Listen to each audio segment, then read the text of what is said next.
How you doing, algebra students? Today's lesson is the sum and difference of perfect cubes.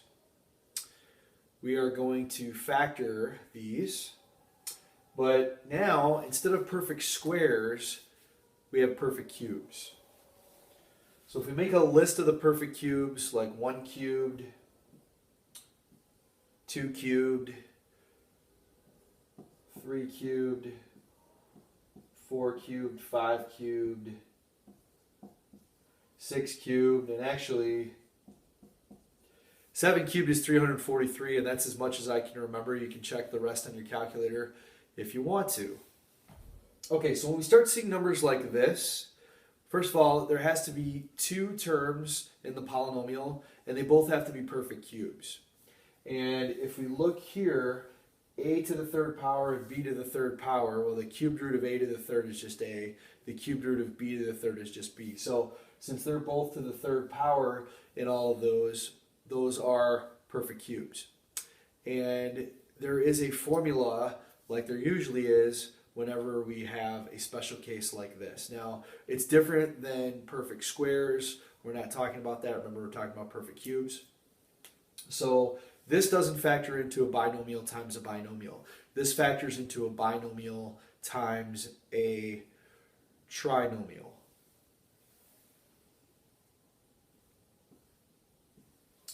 Okay, now I'm going to write the letters first, and then I'm going to put the signs in, the plus and minus signs. So the binomial has the cubed root of the first term. So the cubed root of a to the third is just a. The cubed root of b to the third is just b. The trinomial, first term is a squared. Last term is b squared. And in the middle is a times b. Okay, now what about the signs? Well, some people like to say that when you're doing this, a way to remember how to use the signs is to use soap, like when you wash your hands. What does that mean, soap? Well, take a look. I'm going to move over here. So if we want to use soap, what this stands for, S stands for same, O stands for opposite,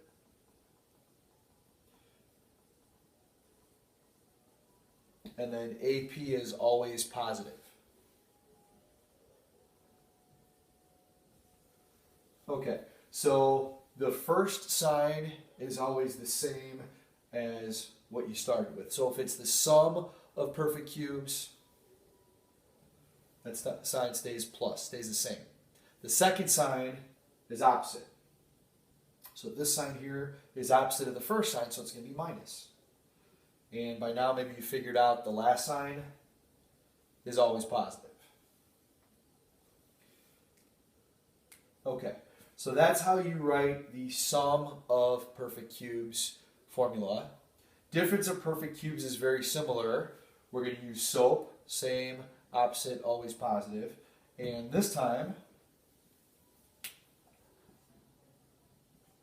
still have AB, because remember the cubed root of a to the third is a, the cubed root of b to the third is b.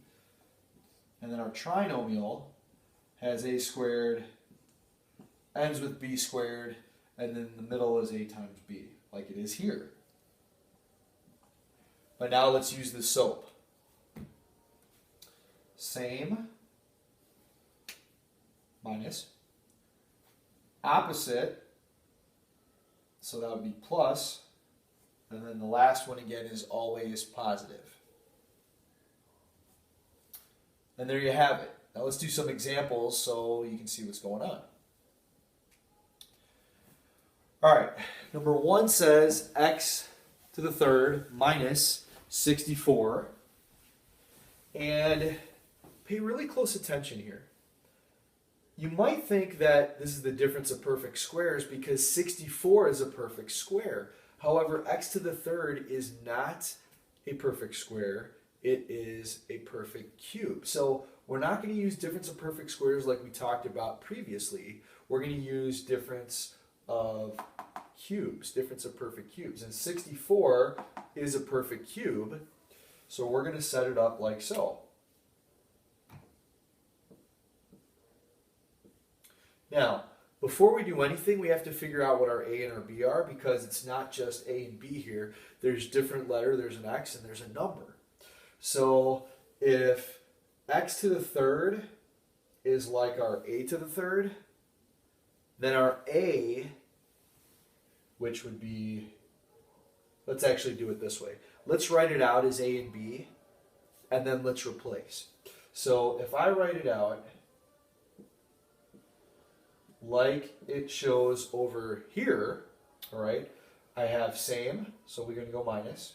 I have opposite, which means we're going to go plus, and then always positive, which means we're going to go plus. Now, what do I put where?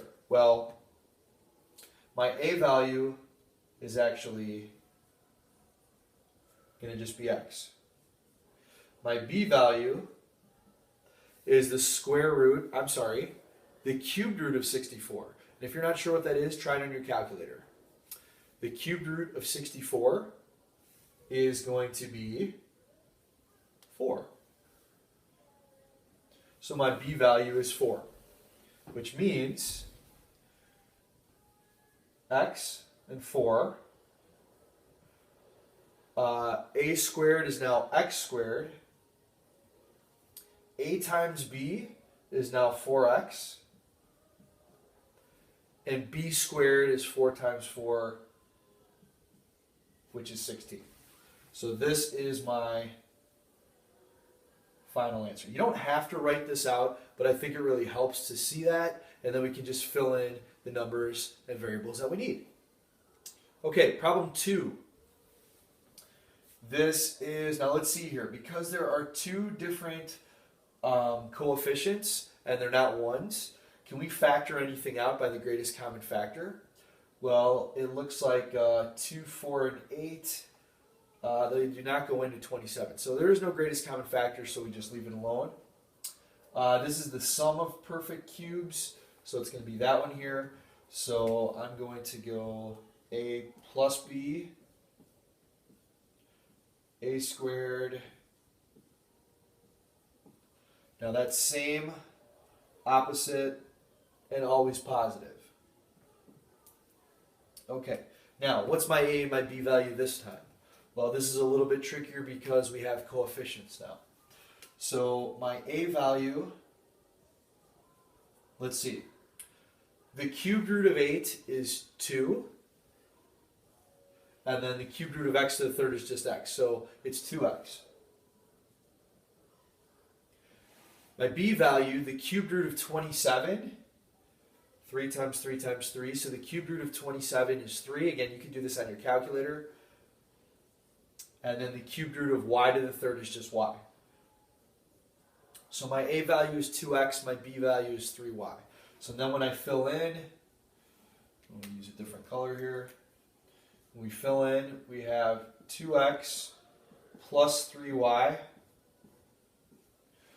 A squared would be 2x squared, which is 4x squared, minus A times B.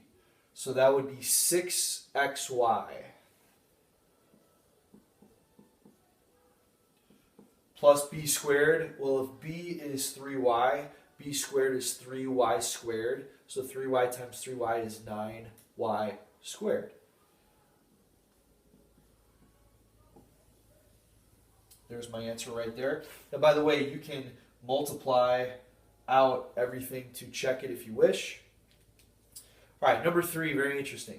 Number 3 does have a greatest common factor. First of all, the way that it's written right now, 6x to the third is not a perfect cube because the number 6 is not a perfect cube. It's not on this list. There is no 6 here. Same with 48. 48 is not a perfect cube. So the greatest common factor, 2, 3, and 6 all go into 6. So let's start with 6. 6 divides into both 48 and to 6. So we're going to factor out the 6. 6x to the third divided by 6 is just x to the third. 48 divided by 6 is 8. So now I'm left with 6 times the quantity of x to the third plus 8. Well, x to the third is a perfect cube, and 8 is a perfect cube. So I can use the sum of cubes for this one. So what I'm going to do is I am going to leave the 6 there. Since it's sum of cubes, it's going to be a plus b, because first sign is same. Second sign is opposite. Third sign is always positive. Okay, I just have to figure out what my a is and what my b is. Well, if I use this, a is just going to be x. B is the cubed root of 8, which is just 2. So final answer, 6.